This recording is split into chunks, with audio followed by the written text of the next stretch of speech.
আসসালামু আলাইকুম রহমতুল্লাহি আবরকাতু।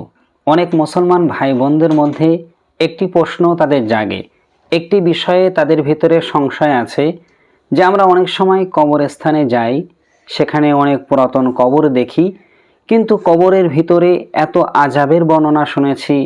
আলেম ওলামারা বলে থাকেন কোরআন এবং হাদিসের দলিল দিয়ে যে কবরের মধ্যে নাকি আযাব হয়, কিন্তু আমরা তো সেখানে গিয়ে শুধু ধ্বংস কবর দেখতে পাই, কোনো আযাব তো দেখতে পাই না। ঠিক এই একই রকম প্রশ্ন আবার বেধর্মী ভাইরাও আমাদের উপরে করে থাকে। তারা বলে থাকে যে তোমরা যে কবরের আযাবের বর্ণনা দিয়ে থাকো, যে কবরের আযাবের কথা তোমরা বলে থাকো, কবরের ভিতরে এইসব আযাব হয়, এটা কি কখনো কোনো মৃত ব্যক্তি ফিরে এসে তোমাদের সাথে বলেছে, না তোমরা কখনো স্বচক্ষে এই আযাব দেখেছো? তাহলে তোমরা যে বলে থাকো কবরের ভিতরে যে আযাব হয়, আসলে এটা কতটা সত্য? এরকম প্রশ্ন যদি আমাদের কাছে কখনো কেউ করে থাকেন, কোনো বেধর্মী, তো তাদেরও জবাব আছে। তবে আমরা যদি সরাসরি কোরআন এবং হাদিস থেকে জবাব দেই, তবে তারা সন্তুষ্ট চিত্তে সেটা মেনে নেবে না, কারণ তারা কোরআনও বিশ্বাস করেন না এবং হাদিসও বিশ্বাস করেন না। যেহেতু তারা যুক্তি দিয়ে এই প্রশ্নটা করেছে, তাই এর উত্তর যুক্তিভিত্তিক দিতে হবে। তো অবশ্যই আপনারা তাদের প্রশ্নের উত্তরে কি জবাব দেবেন, সেটাই আজকের এই ভিডিওর মধ্যে তুলে ধরার চেষ্টা করব। এর পাশাপাশি কোরআন এবং হাদিসে কোথায় কবরের আযাবের কথা বলা হয়েছে, ওই বিষয়টাও আমরা তুলে ধরার চেষ্টা করব। তো অত্যন্ত গুরুত্বপূর্ণ একটি ভিডিও। তো চলেন ভিডিওটি আমরা শুরু করি। তো আমরা যারা মুসলমান আছি, অবশ্যই আমরা কোরআনের কথা, হাদিসের কথাগুলো এক বাক্যে আমরা নির্দ্বিধায় সেগুলোকে বিশ্বাস করে থাকি। কিন্তু কবরের আযাব সম্পর্কে আল্লাহ পাক রব্বুল আলামিন কোরআন মাজিদের মধ্যে বলেছেন। আল্লাহ বলছেন, ইউসাব্বিতুল্লাহুল্লাযীনা আমানু বিকৌলি সাব্বিতি ফিল হায়াতি দুনিয়া ও ফিল আখিরা। আল্লাহ পাক রব্বুল আলামিন এই আয়াতে কারিমার মধ্যে বলেছেন, যে সমস্ত ব্যক্তিরা দুনিয়ার বুকে সত্যের উপরে, হকের উপরে প্রতিষ্ঠিত থাকবে, আমি আল্লাহ পাক রব্বুল আলামিন তাদেরকে কবরের জিন্দাগিতে, পরকালে, আখিরাতে সব জায়গায় সত্যের উপরে, হকের উপরে প্রতিষ্ঠিত রাখব। এই আয়াতের অনুবাদ হলো এটা। কিন্তু অনুবাদটা জানার পরে আপনারা সবাই বলবেন, এই আয়াতের মধ্যে কবরের আযাবের কথা কোথায় রয়েছে? কিন্তু এই আয়াত সম্পর্কে মহানবী সাল্লাল্লাহু আলাইহি সাল্লাম তিনি হাদিসের মধ্যে ব্যাখ্যা দিয়েছেন। সহিহ হাদিস শরীফের মধ্যে এসেছে, আল্লাহ রসুল সাল্লাল্লাহু আলাইহি সাল্লাম এই আয়াতের ব্যাখ্যায় বলেছেন, এই আয়াতটি আল্লাহ তাআলা নাজিল করেছে কবরের আযাব সম্পর্কে। নবী বলেছেন এই কথা, যে এই আয়াতটা নাজিল হয়েছে কবরের আযাব সম্পর্কে। কিভাবে আয়াতের মধ্যে কবরের আযাবের কথা উল্লেখ করা হলো?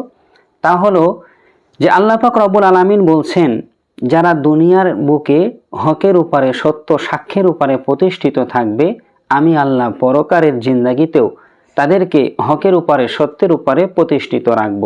তো আমরা সবাই জানি, যখন কোনো মুসলমান ইন্তেকাল করে, মৃত্যুবরণ করে, তখন আমরা তাকে দাফন করে আসি, কবরস্থ করে আসি।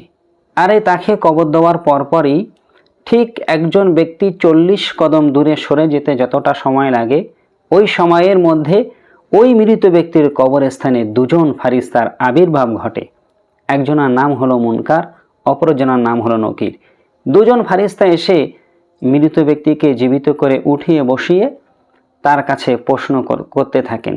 3টি প্রশ্ন করেন, মান রব্বুকা, মান দিনুকা, অমান নবীউকা।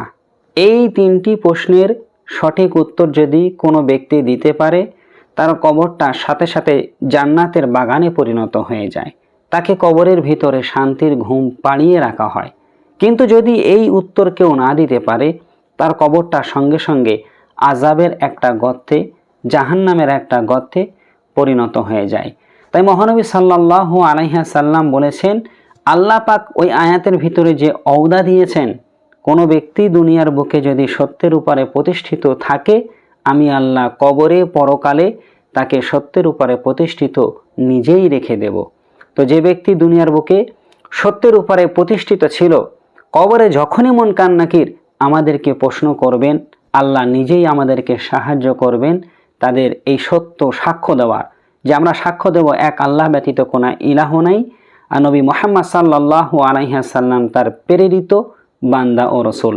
এই সত্য সাক্ষ্য মানে তাদের প্রশ্নের উত্তর আমরা এভাবে তখন দিতে পারবো, আর আল্লাহ এ বিষয়ে সাহায্য করবেন। তাহলে কোরআন থেকে পেয়ে গেলাম যে কবরের আযাব সত্য। এখন আসি হাদিসের মধ্যে। একজন মহিলা তিনি মা আয়েশা সিদ্দিক রাদিয়াল্লাহু তাআলা আনহার কাছে এসে বললেন কবরের আযাব সম্পর্কে, কিন্তু মা আয়েশা সিদ্দিক তখন কবরের আযাব সম্পর্কে তিনি অবগত ছিলেন না। আমাদের আম্মাজান আয়েশা সিদ্দিক রাদিয়াল্লাহু তাআলা আনহা তখন বিশ্ব নবীর কাছে কবরের আযাব সম্পর্কে জিজ্ঞাসা করলেন। আমার নবী সাল্লাল্লাহু আলাইহি সাল্লাম বললেন, হ্যাঁ আয়েশা, কবরের আযাব সত্য। এমনকি এ বিষয়ে আরও হাদিস আছে। নবী বলেছেন একজন কাফিরের কবরে 99টা পর্যন্ত আল্লাহ পাক রব্বুল আলামিন সাপ পাঠিয়ে থাকেন, যাদের বিষ এত তীব্র তারা যদি দুনিয়ায় এসে একবার নিঃশ্বাস ফেলে তাহলে কখনো ওই জায়গায় আর সবুজ লতা পাতা জন্মাবে না, এত বিষধর সাপ কবরের ভিতরে পাঠানো হবে। তাহলে কোরআন এবং হাদিস থেকে কবরের আযাব সম্পর্ক আমরা প্রমাণ পেয়ে গেলাম। এখন বেধর্মী এবং যে সমস্ত মুসলমান যুবক ভাইদের ভিতরে সংশয় আছে যে আমরা তো কবরস্থানে গিয়ে কোনো আযাব দেখতে পাই না, এর উত্তরে কি বলা যাবে? যেহেতু তারা যুক্তিভিত্তিক উত্তর চায়, তো এই বিষয়ে শাহ অলিউল্লাহ মুহাদ্দিস দেহলভী রহমাতুল্লাহ আলাই তিনি দর্শন শাস্ত্রের একটি কিতাব লিখেছেন, যেটাকে ফালাসফা বলা হয়, মানে দর্শন শাস্ত্রের কিতাব। কিতাবটির নাম হলো হুজ্জাতুল্লাহিল বালিগা। তো শাহ অলিউল্লাহ মুহাদ্দিস দেহলভী রহমাতুল্লাহ আলাই তিনি বলেছেন দুনিয়ায় যখন মানুষ জীবিত অবস্থায় থাকে তাকে যদি কোনো শাস্তি দেওয়া হয় তাহলে আত্মা এবং দেহ দুটোই সেই শাস্তি উপভোগ করে থাকে। শুধুমাত্র আত্মা শরীরের অনুগামী। যখন মানুষ ইন্তেকাল করে আলমে বারজাখের দুনিয়ায় চলে যায়, কবরের জগতে চলে যায়, তখন শুধুমাত্র শাস্তি দেওয়া হয় আত্মার উপরে, শরীরের উপরে না। এরপরে যখন আবার আমাদেরকে হাসরের মহাময়দানে পুনরায় জীবিত করবেন, এরপরে যখন জাহান্নামে দেওয়া হবে, ওই সময়েও আবার আত্মা শরীর দুটোই শাস্তি পাবে। শুধুমাত্র মাঝখানে এই যে সময়টা আলমে বারজাকের সময়, এই সময়ে আমাদের আযাবটা যেটা দেওয়া হয় এইটা আত্মার উপরে, শরীরের উপরে নয়। এই জন্য কবরবাসীদের যখন আযাব দেওয়া হয় এই আযাব আমরা স্বচক্ষে দেখতে পাই না। যেমনিভাবে উদাহরণ দিয়ে যদি বোঝাই, 3 জন বন্ধু আপনারই ঘরে আপনারা একই সাথে ঘুমাচ্ছেন।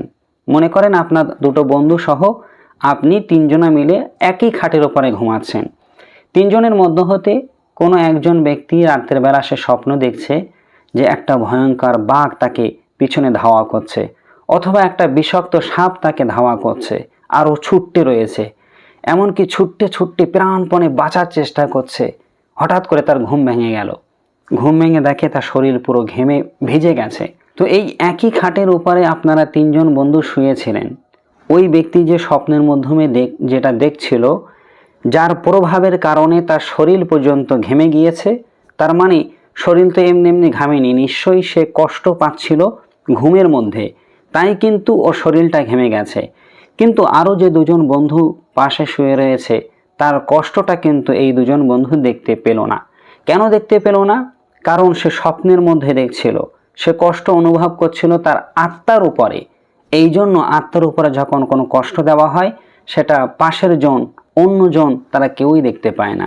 এই জন্য যখন আমরা কবরস্থানে যাই, যেহেতু কবরবাসীদের আত্মার উপরে শাস্তি দেওয়া হয়, তাই কিন্তু আমরা শুধু ওই ধ্বংসপ্রাপ্ত কবরই দেখতে থাকি।